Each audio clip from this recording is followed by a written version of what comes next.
Assalamualaikum warahmatullahi wabarakatuh. Bagaimana kabarnya anak-anak? Baik-baik saja ya. Alhamdulillahirabbil alamin.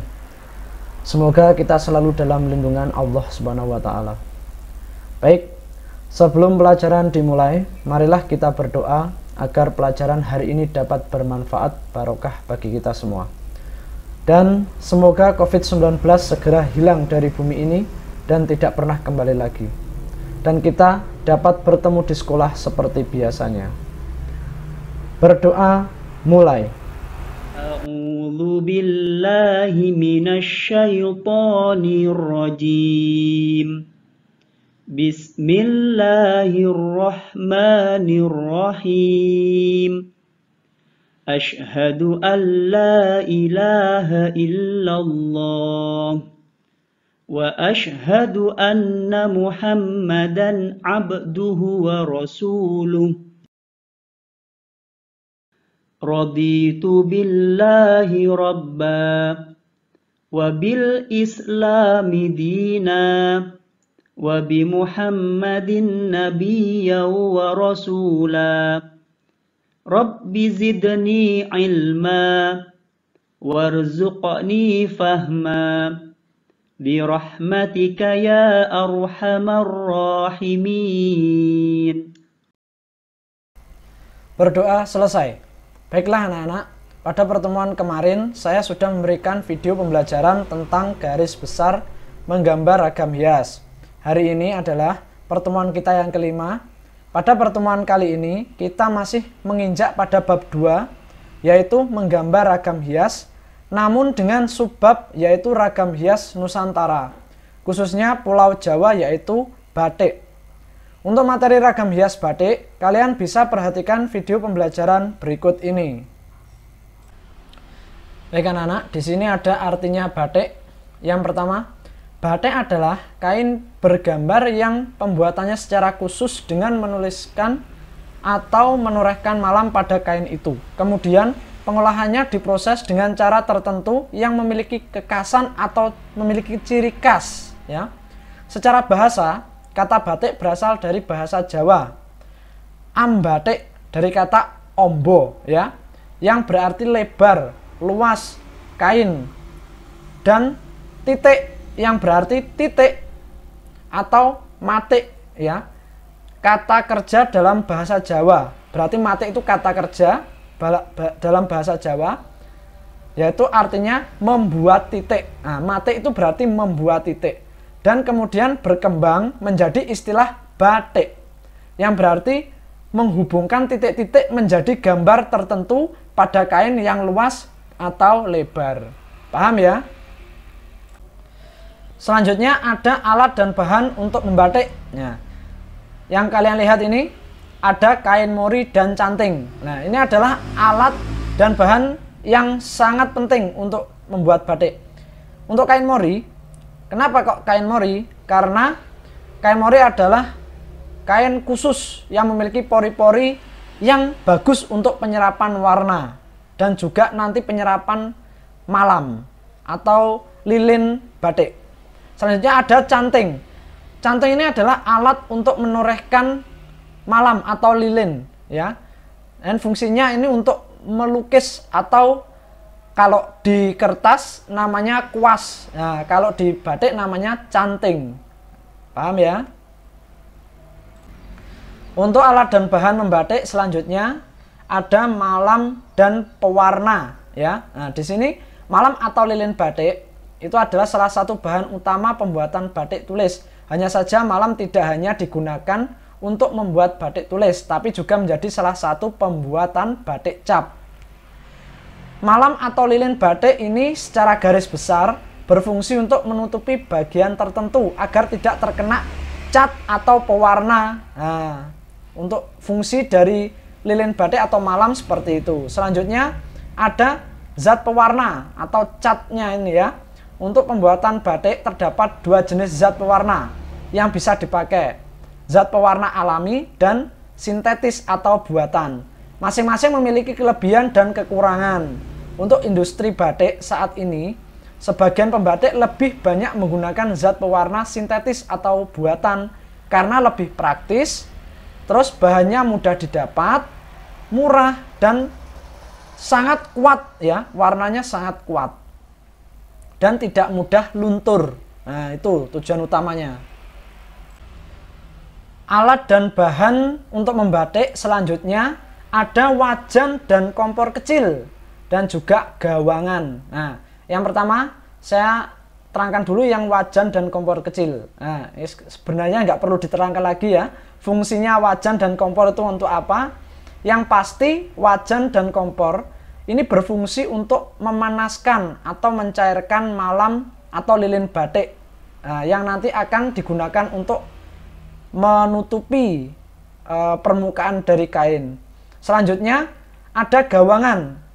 Kalau yang ini berfungsi untuk penyangga atau penyangga kain ya, saat proses membatik berlangsung. Gawangan batik bisa dibuat dari kayu atau bambu. Untuk para pembuat batik zaman dulu biasanya memiliki gawangan yang diberi motif hiasan, agar lebih menarik. Nah, sebenarnya seperti itu saja.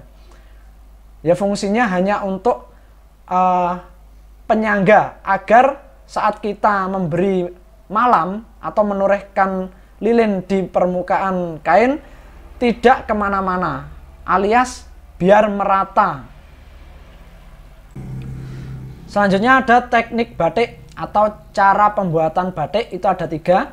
Yang pertama ada batik tulis, adalah kain yang dihias dengan tekstur dan corak batik menggunakan tangan. Pembuatan batik jenis ini memakan waktu kurang lebih 2-3 bulan. Nah, cukup lama ya. Untuk batik tulis itu langsung tangan, maksudnya seperti kalian mengecat pada dinding tembok pakai kuas. Nah, jadi maksudnya kalian saat menggambari batik itu memakai canting, yaitu namanya batik tulis. Nah, proses ini memakan waktu cukup lama karena prosesnya berulang-ulang. Untuk menulis saja membutuhkan waktu yang agak lama. Selanjutnya yang kedua ada batik cap atau printing, adalah kain yang dihias dengan tekstur dan corak batik yang dibentuk dengan cat.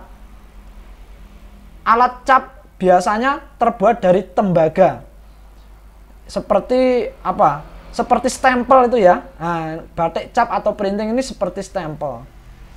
Proses pembuatan batik jenis ini membutuhkan waktu kurang lebih 2-3 hari. Nah, ini lebih cepat dari proses batik tulis. Karena apa? Kalau tulis sedikit demi sedikit digoreskan di permukaan kain. Kalau cap langsung ngeblok gitu ya sifatnya, langsung dicap seperti stempel. Berarti apa? Di permukaan dari alat capnya itu sudah ada gambarnya, tinggal ditempelkan saja. Selanjutnya yang terakhir ada batik lukis. Nah, ini lebih cepat lagi. Karena apa? Ini sesuai dengan keinginan pembatiknya. Ya, batik lukis adalah proses pembuatan batik dengan cara langsung melukis pada kain putih. Jadi tidak ada desain, tidak ada tulisan, dan langsung diwarna. Nah, ini namanya batik lukis. Paham ya? Berikut ini adalah daerah penghasil batik. Nah, kebanyakan jika kita amati semuanya ini hampir dari Jawa ya. Hampir daerah di Jawa, dan sisanya ada di luar Jawa, tapi sangat sedikit sekali karena batik itu memang asal mulanya itu dari Jawa. Yang pertama ada batik Bali, batik Banyumas, Betawi, batik Besurek, batik Madura, batik Malang, batik Pekalongan, batik Tegal ya, Tegalan, batik Solo, batik Jogja, batik Tasik, batik Aceh. Nah, ini baru dari luar Jawa, ada di Aceh. Terus batik Cirebon, batik Kebumen. Nah, hampir kebanyakan kan dari Jawa. Terus Jombang, Banten, Tulungagung, Kediri, Kudus, Jepara atau Kartini ya, ini. Batik Brebes, Minangkabau, Minahasa. Nah, mulai dari Minangkabau, Minahasa ini sudah batik luar Jawa.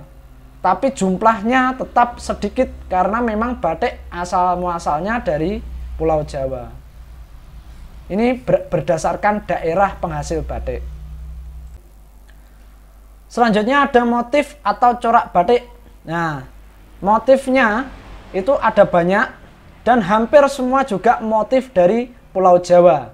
Ya, kita lihat satu persatu. Pertama ada keraton, terus batik Sudagaran, batik Cuwiri, batik Petani, batik Tambal, batik Sidomukti, batik Sekar Jagat, batik Pringgondani, batik Kawung, batik Sidoluhur, batik Sidoasih, batik Semen Romo, batik Jelamprang, batik Parang Rusak, dan lain-lain.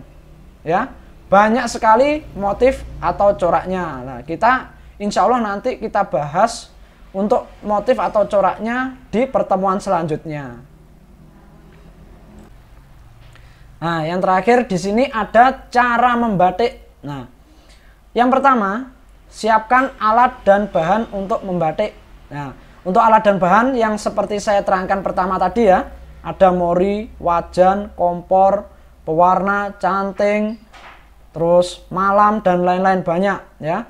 Selanjutnya, kalau sudah alat dan bahan kalian siapkan, baru gambar desain. Nah, kalian memberi motifnya di permukaan kain mori sesuai dengan pola yang diinginkan dengan pensil dahulu ya, agar jika ada kesalahan kalian bisa menghapusnya. Selanjutnya, kalau sudah, panaskan malam atau lilin. Nah, kalian panaskan di wajan dan kompor kecil ya, hingga mencair sempurna. Maksudnya mencair sempurna itu seperti cairan air. Jadi seperti cairan lilin itu ya, saat dipanaskan tidak ada bagian yang masih mengeras. Nah, jika kalau ada yang keras, nanti hasilnya tidak sempurna atau tidak merata. Malah apa? Istilah Jawa ini berigindil. Nah, jadi seperti itu. Setelah sudah dipanaskan, selanjutnya mori yang sudah diberi motif tadi, kalian goreskan menggunakan canting ya, menggoreskan di permukaan kain yang sudah ada motifnya, tepat di atas motif yang kalian tulisi pakai pensil tadi. Nah, kalian tindih pakai apa? Malam yang kalian panaskan tadi, menggunakan canting ya. Terus kalau sudah selesai, kalian keringkan hingga malamnya benar-benar kering.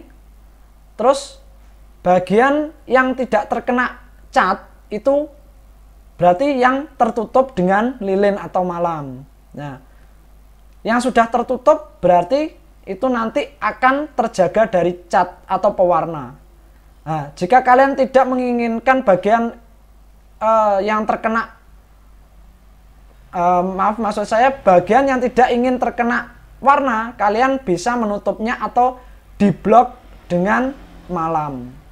Selanjutnya, kalau sudah kering, kalian celupkan ke pewarna untuk memberi warna. Nah, baru di sini proses pewarnaannya. Nah, saat memberi warna, bagian yang tertutup dengan malam itu nanti tidak terkena warna. Dan bagian yang terbuka dan tidak terkena malam itu nanti terkena warna. Selanjutnya kalian jemur hingga warna meresap ke pori-pori kain. Hingga kainnya itu berwarna yang sesuai dengan keinginan kalian. Nah, kalau sudah kering, baru rebus kain itu ya. Direbus, dimasukkan ke dalam air mendidih hingga malam atau lilinnya luntur semua, atau bersih dari lilin atau bersih dari malam. Ya, bertujuan untuk apa? Memunculkan motif-motif tersebut atau memunculkan motif yang telah kalian gambar tadi.